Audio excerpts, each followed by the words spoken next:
presentations, you go up and you tell everyone here like how amazing you are, what traction you have, and yeah, all the great things about you.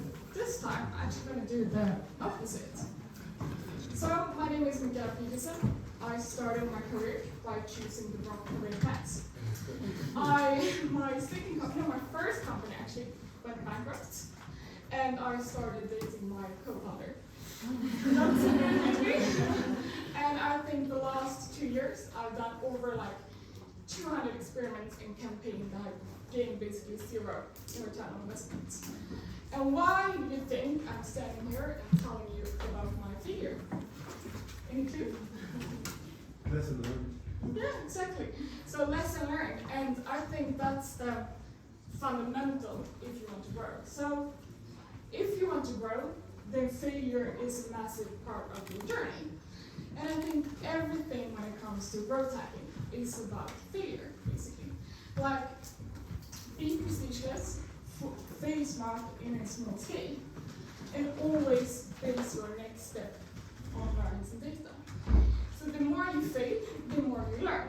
And I'm not saying that you should date your co-founder or go bankrupt, that's not good advice. But what I'm proud of is actually like all the 200 experiments and campaigns I have done that have gained zero in return. Because that actually have made my companies that I work with and also venture basically to grow.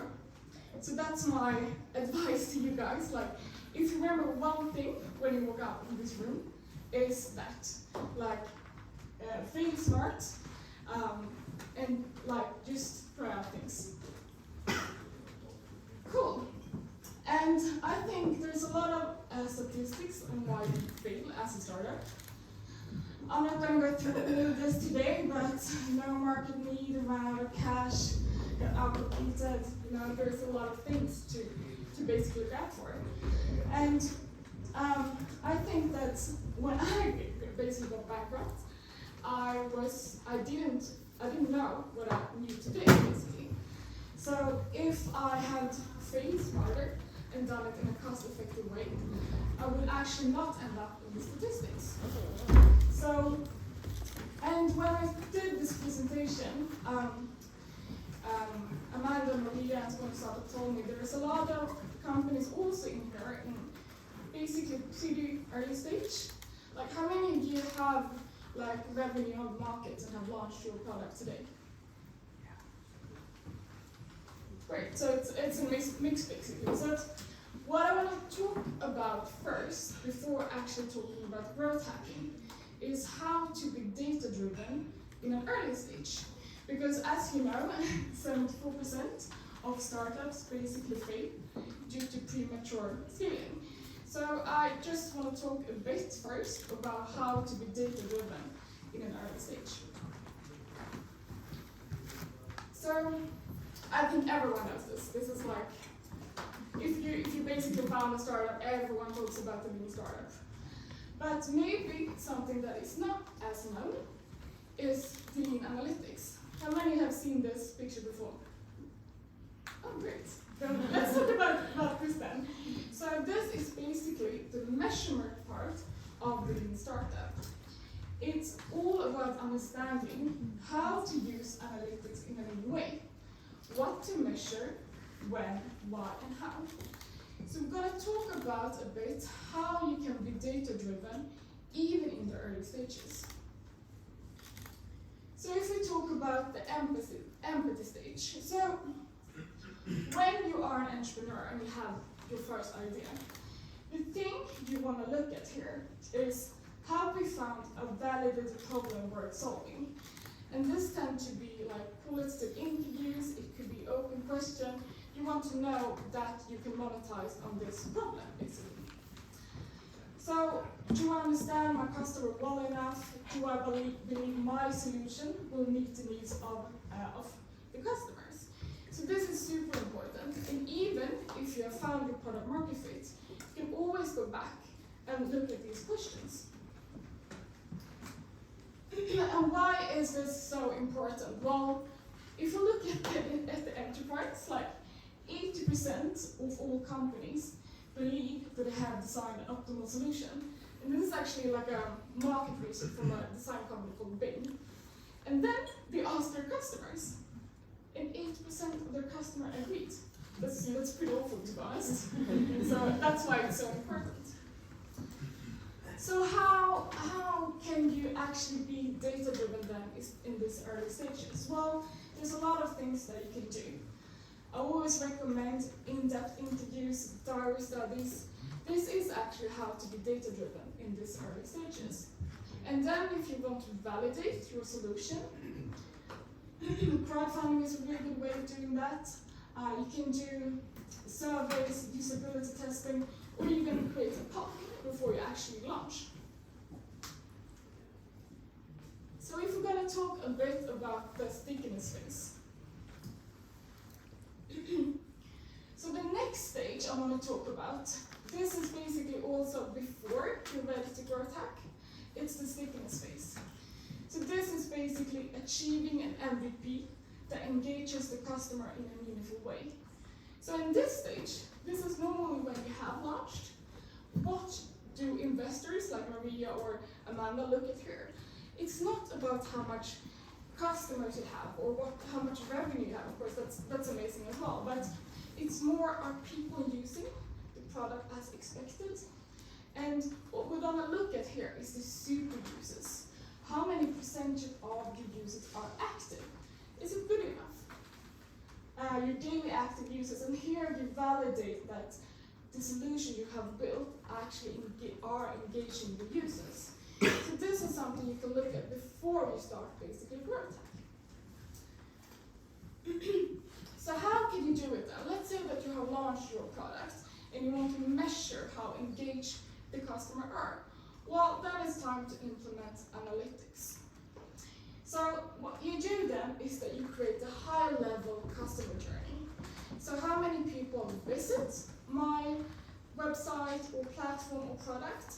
What is the first important step they do? Where do they drop out and how do they convert? And a lot of people ask me, well, I'm a B2B company, I can't use growth tech. That's actually bullshit. Because then you can actually look at leads, you can look at other stuff.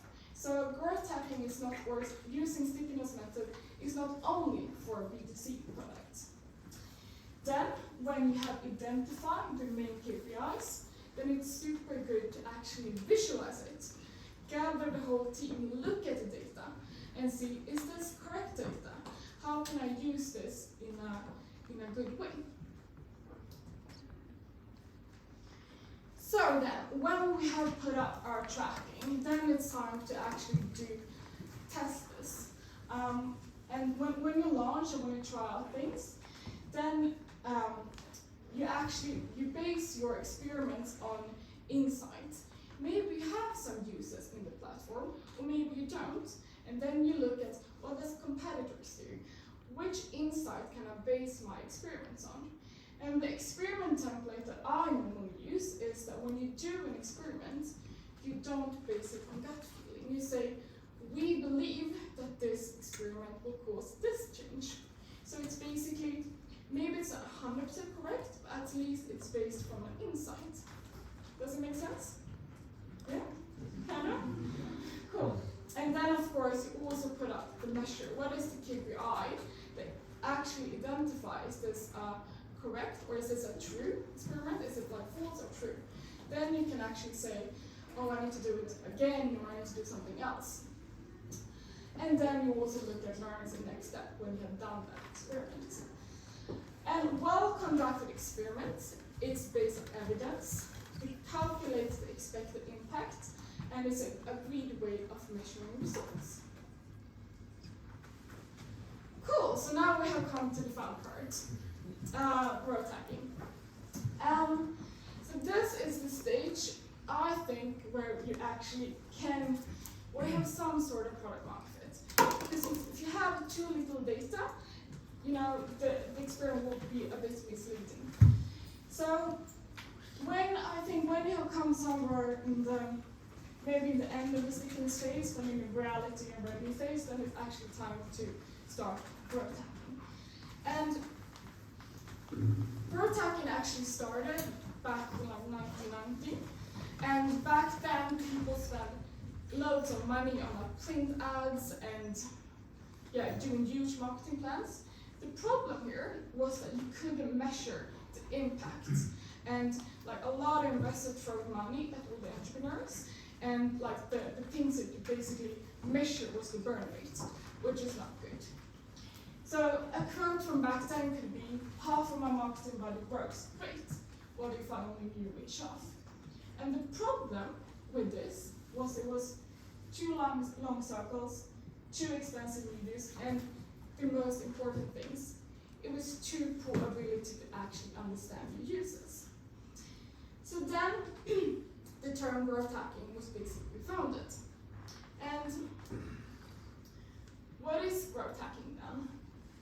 Well, it is a process of rapid experimentation across marketing funnel, product development, sales segment, and other areas of your business to identify the most efficient way to grow your business.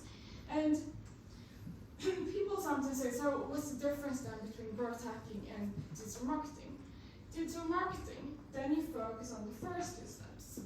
In growth hacking, the whole team and all the expertise is together, and you look at the whole funnel. So when you have put up your tracking, the first thing, this is called the pilot funnel, by the way, and the first thing that you look at is awareness. How many people visit your website? The second thing you want to look at is, what is the first action that the user takes on your website to have some sort of engagement? The third thing is activation. What is the experience value for the first time?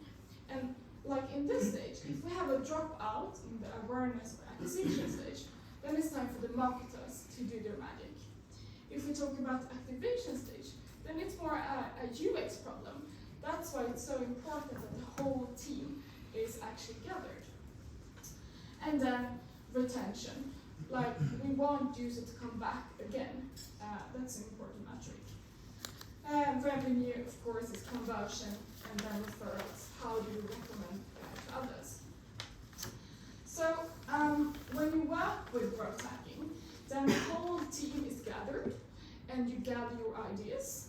Like, we believe will cause this effect. So you have a backlog of ideas and experiments, exactly like you're working in a dev team.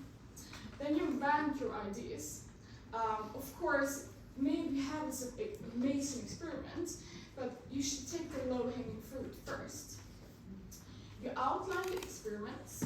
Maybe you do this in a 2-week sprint. You do the experiments, and then you study the data and says, was this a successful or a failed experiment? And you need to do it again and again and again, and you need to base your next experiment on data. So you basically build upon your experiments. And that's why I also told you that it's super good to do around 200 failed experiments, because the 201 experiments will be maybe amazing. You find an amazing hack that will actually make you grow.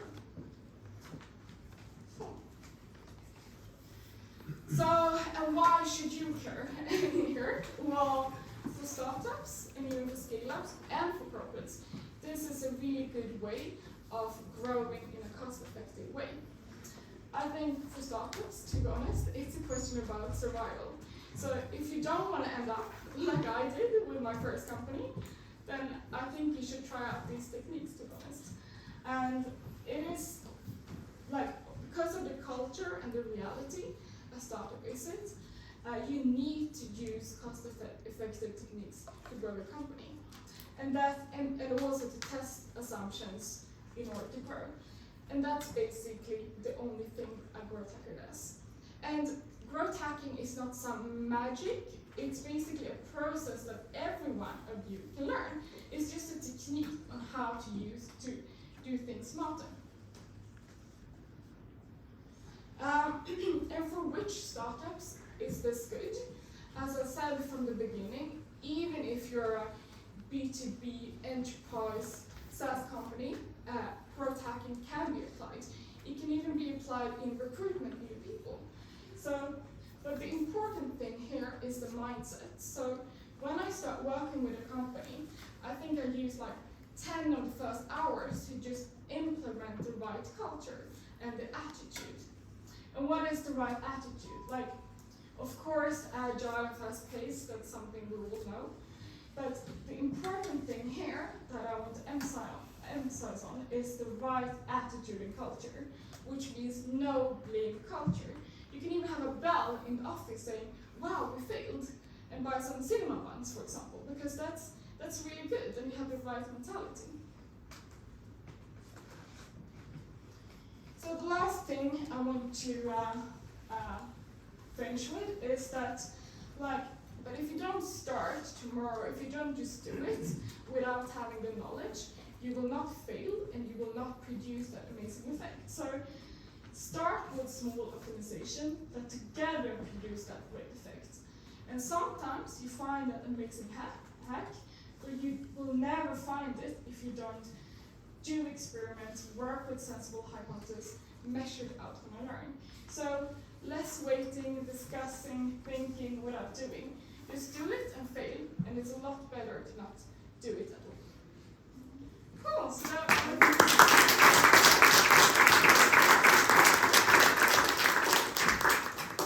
we'll have a few minutes for Q&A if anybody has any questions. Yes, please. As a startup and you have zero budget, what would be your advice to start with the KPIs and analytics?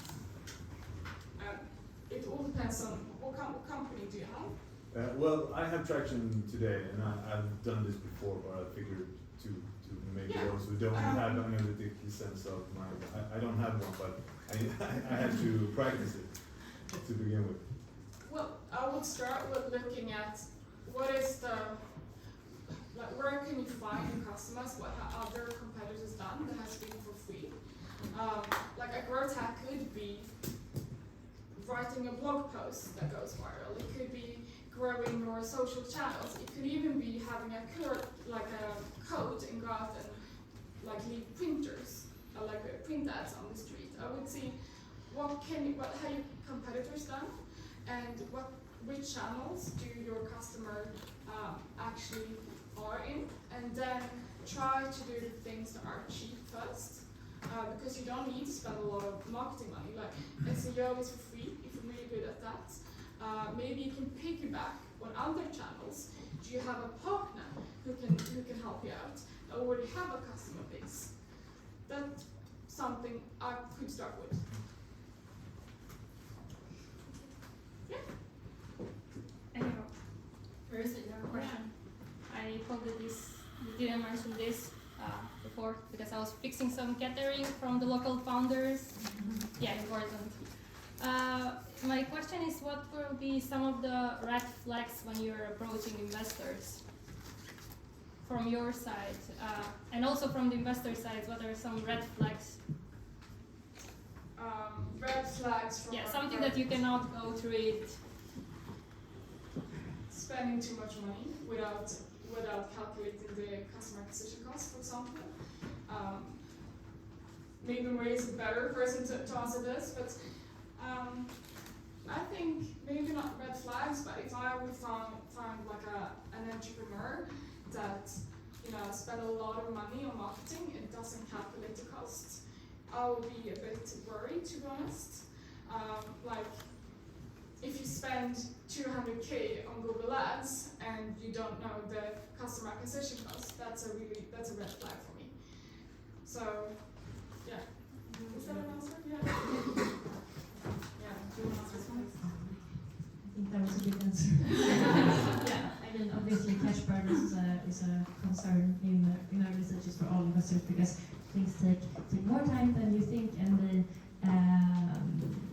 cost more money. I also think that I think a bit like when we go back to the team and understanding your different competences in the team that I talked about before. Like, I think one of the biggest red flags that I see when I meet with companies is if they don't have any, like the founders don't have insights about in which areas they are the strongest, and show insights of where they lack competence, because no one knows everything and no one is perfect. But a lot of founders, I think, believe that they should approach the investors as if they are. And I mean, we know that you're not. None of us are. So if you can show that insight and understanding of, okay, I need to find people who can complement me or us in these areas, then I think that's a really, really good thing. Thank you. Yeah, and I can add on like that companies have said, oh, we should build this, and I ask, why should you build this? And they say, I just know it. And when it's based on gut feeling and then don't have any proof from customer, I think that's the biggest warning sign for me. So you know your market well. Know your customers well, yeah. One question from Connie. What about cap table, active and passive shares in the company? Is that a concern? Could be. I mean, it's hard to ask or to answer that without looking at the cap table. But having too much shares as passive owners would not be very good in early stages. Why? Because you want the people in the team to be incentivized that are actually working. They're working hard to make something happen, and you don't want passive or like previous founders that have jumped ship or anything like that. But of course, it always depends on the situation as well. But I mean, usually there's ways of fixing the cap table if you would like. Yeah. What would that be?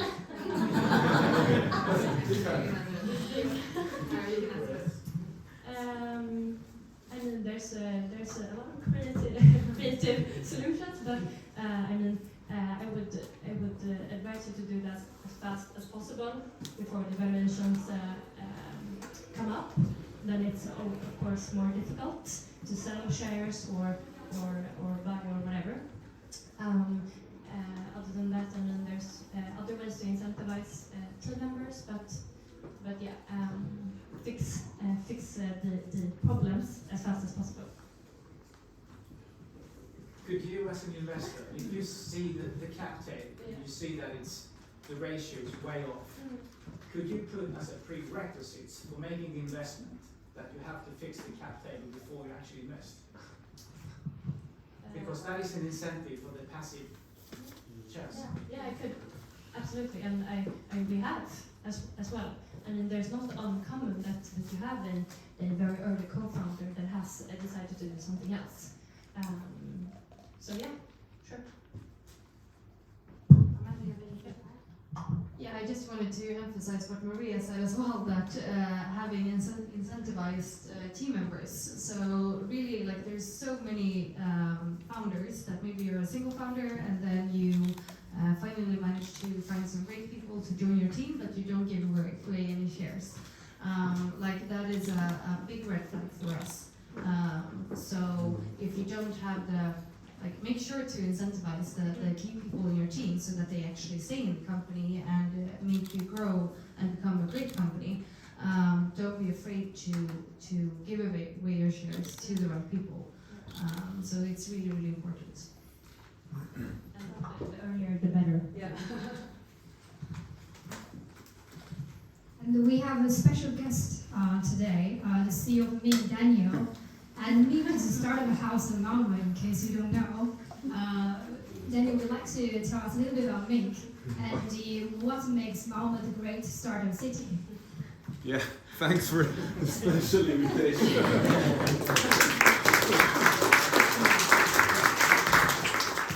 Hi, thank you. As Jenny said, my name is Daniel, and since 3 weeks I'm the new CEO of Mink. So I'm having a steep learning curve at the moment. My first time trying a new job for 7.5 years. Before I was at Mink, I was at a local company here called Min Doctor, the first digital healthcare provider in Sweden. So I've been a part of that since the start. So great fun. I know all the dreams that some of you have and all the dreams that will represent the funding also have for success in your companies. But what about Mink? Mink, I would say, is a startup house. We're offering, of course, different kinds of services. We have an incubator. Hopefully all are aware of it. We also have a startup labs where you can get and test your hypothesis in an early stage. We also have an accelerator. Those representing the investment side, you probably are aware about the Fast Track Malmö. And we also have a small fund that has been accomplished due to a strong collaboration with angel investors and also some invest. So we can actually invest a small part in the companies that are either within Mink, in Fast Track, also in our incubator, and the last fund that we set up, we shared it together with Idea and Innovation.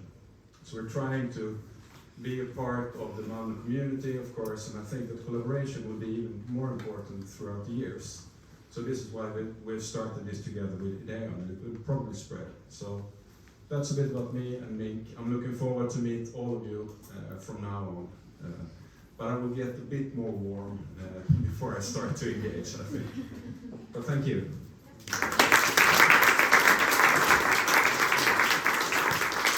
And now we will start the exciting part of founders pitching, and many of the founders here today are actually part of Mink.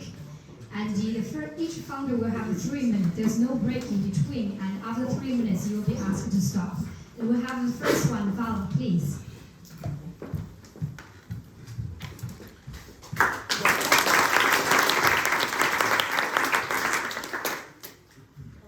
Thank you so much for inviting me for the very inspiring session. So I'm Vala Lugani, I'm the co-founder and CEO of Coach Endo.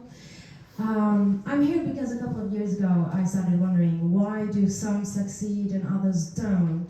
And when you think about it, it took us some time to get to the understanding of that, because those who do succeed, they have support. They have someone that helps them navigate their career options. They have someone that helps them understand and balance work with life, with family life. You can think about it that Steve Jobs, Bill Gates, Richard Branson, all of these people that we all know about has or had coaches. So now that we know that, you as an individual can go and say, I want to have a coach. Great. It is just the fact that it costs you more than 1,000 coronas per hour for every coaching session. And at the end of the day, this means that the people who would really benefit from that actually don't have access. And then there are companies, which is thrilling to see. They invest in their people. They invest in coaching, which is fantastic. But then the bill is higher for them. Companies like Google, Facebook, even NASA invest in coaching for its people. Fantastic. But because it's super expensive, it only goes to a small portion of people who can actually afford it. That's why Coach Endo was born. We're actually 3 co-founders. We come from the tech industry. We left Google, PayPal, come from educational backgrounds of Stanford, Harvard, and other universities, also from Sweden. And we decided to use technology from other industries, AI technology, digitalize coaching, or digitize it to be a better on the point of that, and make it accessible to everyone. So we ran a lot of testing, to Michaela's point there. We did that over a year's time. We had 3 rounds of testings, and our final round was with 240 people over a 2-month period. And we noticed that people who downloaded our AI coach, so basically coach that is digital, spent an average of 2 hours and 20 minutes every coaching session and returned back once a week over a 2-month period. And we're like, oh, wait, is that how much time you spend on social media? More or less, but to your favor. Okay, so now we know that the actual coach works for people. Now we want to put that in an environment where we can measure the impact on organizations, because we know organizations, they want to pay, they need to pay, they want to do this, because now we can support organizations to have their entire teams go in the same direction for the first time. And then we can measure psychological safety, dependability, we can measure culture, we can make sure that people have better collaboration and can achieve their full potential. Now we have a global customer, a company that's valued at $2 billion. It's in the tech industry, and they put their team with us, their human capital, and we're launching with them our actual coach in just about 3 weeks. And we're super excited about that, and we're looking forward to launching to even more companies, but we don't want to scale too quickly. So we're running many more tests in the coming kind of quarter. We have lined up our hypothesis and everything, so that's where we're at. Thank you. Thank you.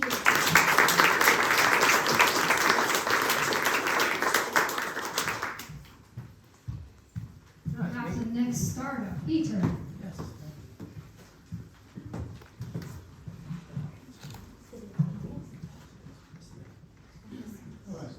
Hello everyone, my name is Peter Olsen and I'm the CEO and co-founder of Ultravan.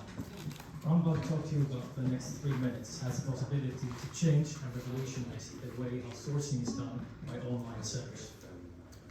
We're currently focusing on Amazon.com sellers, selling mostly in the United States, and we will be selling a subscription to our platform. And I think the biggest problem they have is it's hard and extremely time consuming to find products that they can sell online. We solve this with our AI-driven sourcing platform that automatically finds the manufacturer of existing products. So if you look here on our color-coded platform, you can straight away see the profit margin, how many reviews it has, and if it is a viable product for you. And the market, we have 6.5 million unique sellers and 1.3 million that joined last year. And just this year, one joins every minute. In the competition, none of our competitors manage to do what we do. They focus only on the manual source finding that's extremely time consuming. And this is our team, it's me and Lars Olof, my coding superstar. And other than that, we have built up a team of totally of 8, quite diverse, with representing, I think, 5 different nationalities, and just as many languages. We have letters of intent with Sweden's biggest and the 3rd biggest Amazon.com sellers, and we're working very close with them to make sure that we develop a platform that we know will fit their needs. Our business model will be subscription-based. Pricing is not totally decided yet since we haven't launched, but this is a taste. And our goal now is to complete the MVP and launch that as soon as possible. Start up with testing and then at Q2 2022 to actually launch the platform. And initial goal, just a new quick stick here, it's 5,000 users now. So we're going to ask for 4 million and launch the MVP, and then our goal is to get 5,000 paying customers within 12 months. And this will give us a runway of 12 months total. Thank you for your time.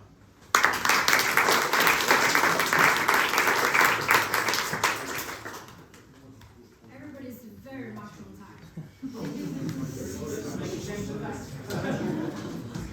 Now we have Goni. Thank you. Promise myself, I challenge myself to do this in one breath. So if I turn blue, no way. So the transportation industry are faced with some huge challenges. They have an increased demand for their services on one hand, driven by the booming e-commerce, and then on the other hand, you have cities doing everything they can in order to limit traffic in cities. You have the decarbonisation agenda, which is very costly. You also have a shortage of 400,000 drivers in Europe alone. And there is not one single player that is actually making money, profit, in the final leg of deliveries in e-commerce. So we thought, let's challenge that, and we did. We took a hard look at the existing system, and we could actually see that that system was designed in the 50s in the US when you launched the convenience stores, when all of a sudden you can do larger drop sizes with few stops. If you look at e-commerce in cities, you have very small drop sizes to multiple stops. So we immediately identified that that is where the big problem lies. Because that will make it very vehicle intense and very labor intense as well. And the labor is what drives the most cost in the final leg. So we developed a completely new system, which is based on patent pending technology. The findings we've made with proof of concept with clients is that we can actually cut the cost per delivered parcel with at least 50%. And we can also decrease the carbon emission since we limit a lot of traffic. What our system does with one vehicle replaces basically 12 vehicles. And that's where you find the huge impact we can actually make on the final day.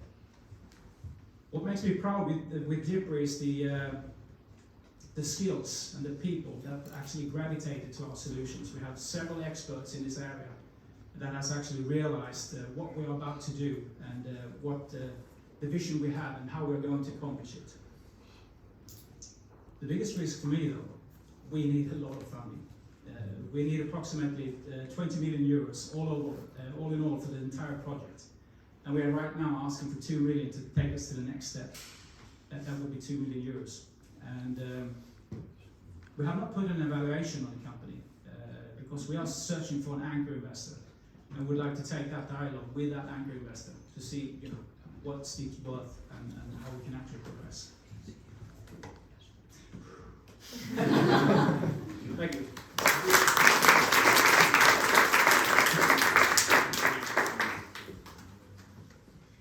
Next we have Max.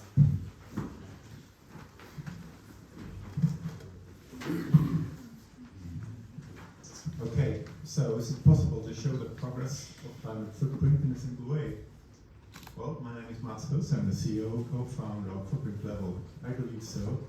I'm going to show you how we will make this happen. So, challenge, as I said, how do you show the progress of climate footprint in a simple way? Our solution is we measure the CO2 footprint with greenhouse gas protocol. We calculate the footprint level grade, and we show this on the client website in a simple way. So, 62 means, for example, 62% of reaching the Paris Agreement 1.5 degree target.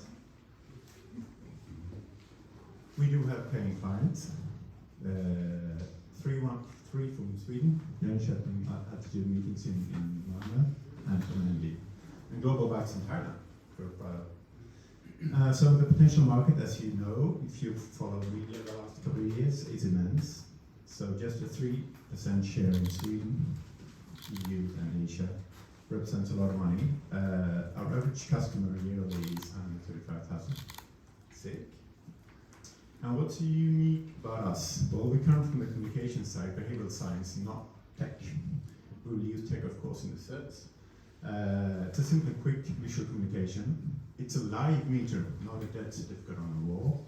And the stakeholders and staff can easily see the company's progress of sustainability. And the business model, not unique though, software as a service, yearly user license. And we base these turnover in the EU way, the way EU divides companies, small, medium, and large. Financial development, you can see the green parts are pilots for upcoming services, and the yellow part are sales from commercial services. The investment offer is 2.1 million SEK. We have done evaluation of 2 million SEK, and we will use this money for marketing and sales, mostly R&D 40% and 10% other. The team with 3 co-founders, and we're scouting a CTA, maybe it will be as a service, as we saw, those 3 cool. To complement us, our white European, we have done advisory boards from different expert fields, and also board of directors that also complement us even more. The roadmap, well, I created the concept 4 years ago. We had our first paying customer a year ago, and then we, as you see this, and there we go. Okay, we won the Creative Business Cup this year, so we're proud of that, and thank you very much.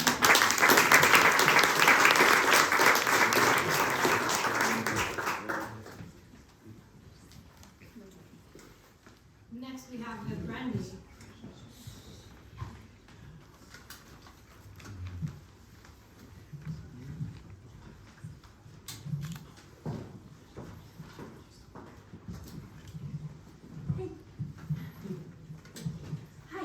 is Brandy, and we're Nanogram, the knowledge management platform engineered for Medtech.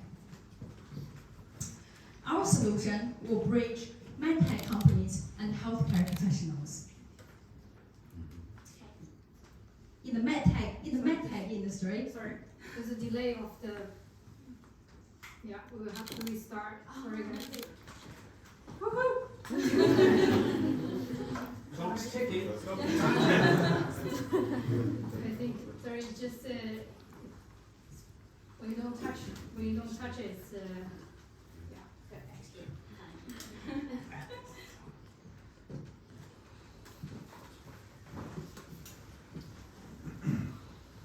You can try again. Can you go on the stage? I'll take my lap.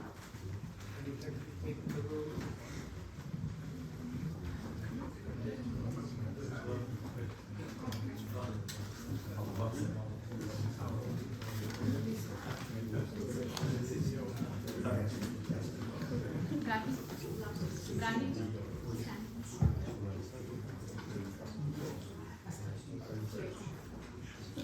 So we will restart. 3 minutes counting again. Okay. hi, my name is Brandy, and we're Nanogram, a knowledge management platform engineered for Medtech. Our solution will bridge Medtech companies and healthcare professionals. In the Medtech industry, the procurement chain is so complex with a lot of stakeholders, such as distributors, resellers, and regions. So which disconnect Medtech companies and healthcare professionals. Without a successful customer relationship, Medtech companies are disconnected with their customers, which lead to misuse of medical devices. The frustration is increased, and also the trust is broken between those two parties. We at Nanogram provide the reconnect. With our solution, Medtech company can increase their customer activation and retention, speed up market growth, and collect valuable post-market data from their customers. Our platform will have two separate interfaces. The product owner interface is for Medtech companies to distribute product knowledge and collect feedback. The interface for product user is for healthcare professionals to absorb product knowledge and get support. Our journey started with building a knowledge management platform with a fast-growing Swedish Medtech company. During this whole process, we realized the disconnect exists across the entire industry. So far, 15 Medtech companies are showing great interest in our solution, and 20% already signed a letter of intent for our pilot project with us. We're 3 team members with industry experience, a shared alignment and commitment. We have the confidence and the competence to deliver the solution. As a start, we're targeting 10% of the 33,000 Medtech companies in Europe, with a focus on growing Medtech SMEs at the post-market stage. Our business model is priced between 1,000 to 5,000 SEK per month, depending on team members, functionality, and data usage. Our platform is engineered with most relevant features from the 4 critical tools which are essential for the post-market activities for Medtech companies, which gave us the unique selling point. In the next 18 months, we will reach at least 100 customers and scale up our team with 3 new colleagues. To do so, we are raising 4 million Swedish kronor. Our solution will empower innovative Medtech companies, accelerate technology adoption in healthcare system. So join us. Let's bridge the gap and improve patient care together. Thank you.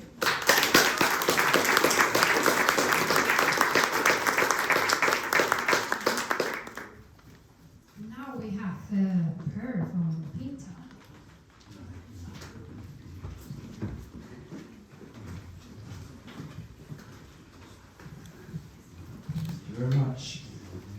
Per-Erik Nilsson. Our founder of Lupinta, Eslam from Egypt, he wants to stop all the soya coming in from different parts of the world where they take away rainforest and there's road transport. And he has been working on a product based on lupin beans for a number of years. And we have launched this 1 year ago. We have launched it in ICA, in schools, and in different restaurants. And this product, it's a lupin fillet, and this has already been in shops selling. We're selling around 600,000 crowns turnover this year. And we're coming out with 3 new products next year. And we think we're going to sell around 10 million Swedish crowns. And we already have a team. We have 5-6 persons working full time on this. I'm also supporting him. I'm ex-CEO of CEO, so I also have some experience of launching these new products with plant-based food.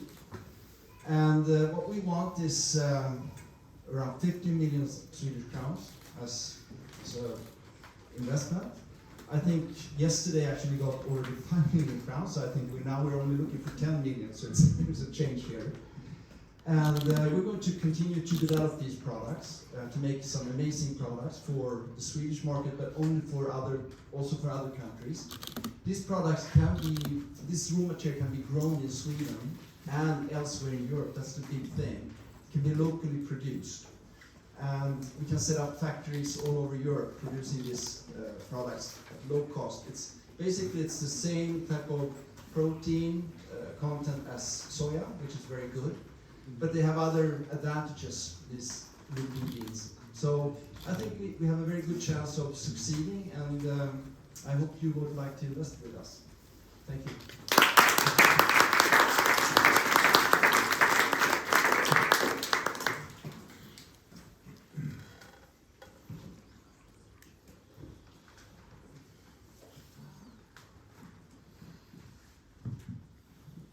I found it hard to pronounce the name, I think.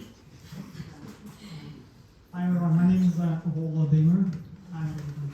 So I'm the co-founder of Estabil, and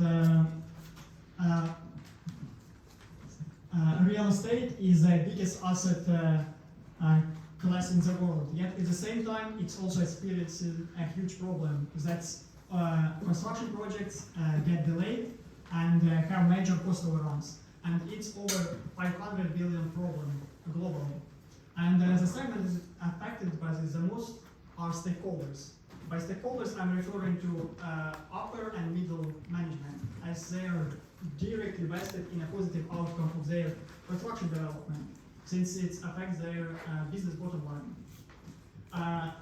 I'd like to give a more particular example. So imagine we have a property developer, Anna, that manages multiple ongoing projects on a weekly basis. She needs to reach out to project team, gather data from different sources, as different parties involved are also using different tools. She needs to consolidate data, unify it into a single format, draft a report, send this report to other stakeholders that will be discussed during board meetings or via email. If there are any issues found, the team will try to take action to mitigate the risks. This process is very complicated and has many issues along the way. It's manual, it's error-prone, time-consuming, and in the end it affects stakeholders that they are not able to make timely decisions. At Estabil, we are aiming to change it, and we are building a B2B platform that consolidates data from different scattered sources in a single source of truth and gives actionable insights to all stakeholders that can be invited directly to the platform and get updates regarding their construction development and the overall portfolio of projects that are managing through Estabil.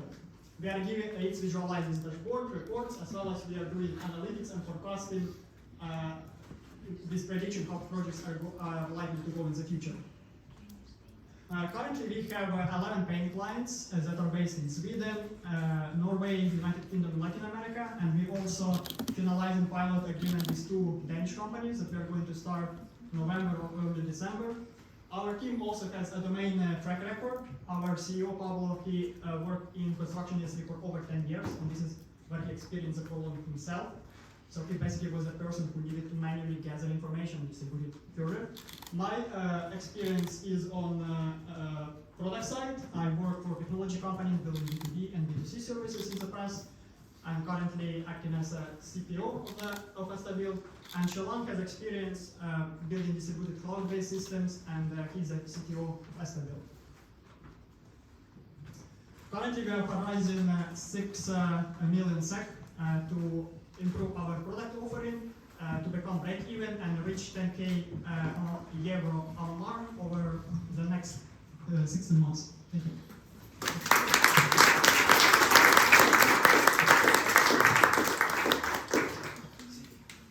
Last but not least, we have Jesper. Yes.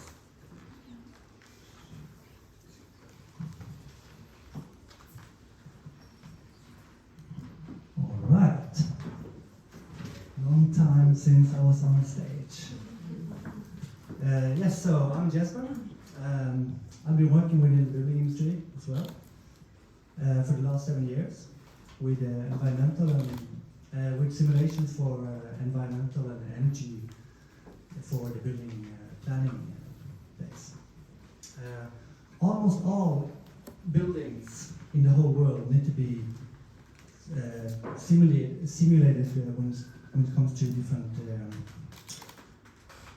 energy or environmental topics. One big problem with those simulations is that they are very time consuming because there are a lot of manual steps. So I have my background in architecture, and I realized during my years that there's a lot of emerging technologies that is coming around at the moment that could improve this workflow a lot. So simulations that takes 1 week to perform could theoretically be performed in seconds by connecting building information data. So what did I do? I quit my job last year to create my company where I sell those simulations, but also doing technology development. And we are developing a platform that sort, organize, and structure building data for different simulation purposes.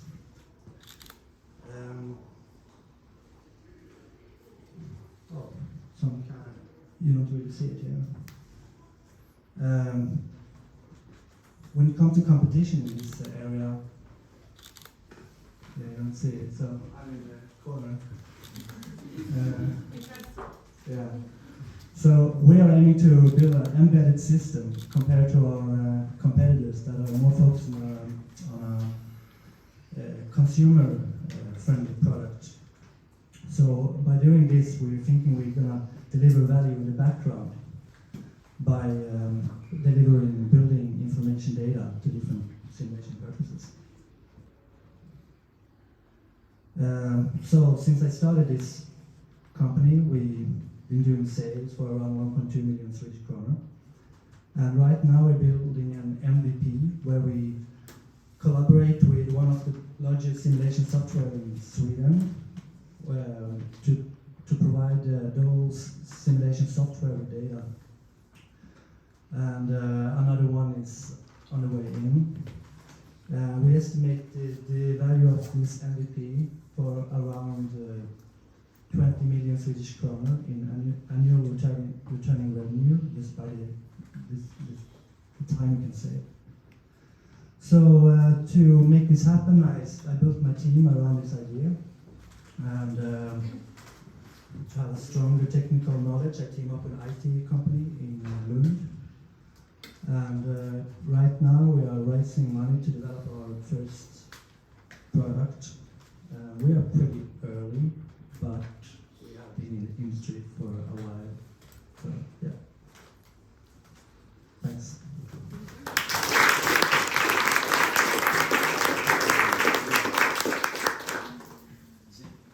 So this comes to almost the end of our gathering tonight.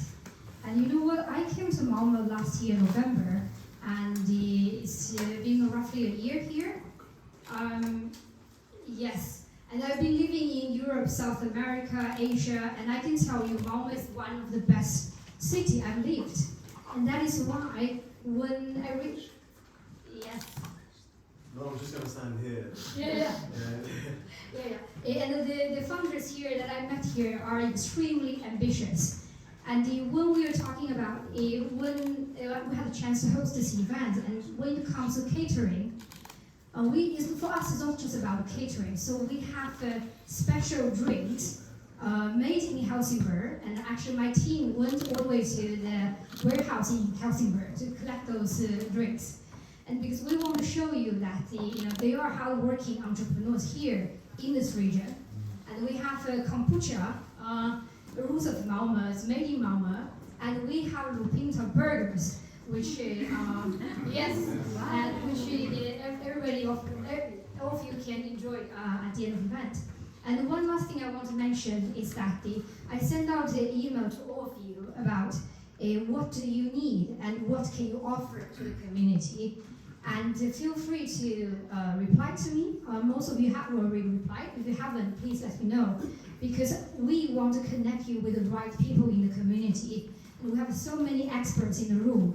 And we hopefully we will connect you to the right expert and to see you succeed. Well, I think now it's time for networking. And one last thing is that I forgot to mention the GDPR. And if you don't want to be popular in social media, please do let us know. Because our marketing team has been taking quite many photos and videos, and we'll remove you. And thank you so much for thank you so much for Maria, Amanda, Miguela, and David for joining us and hosting this together. Thank you.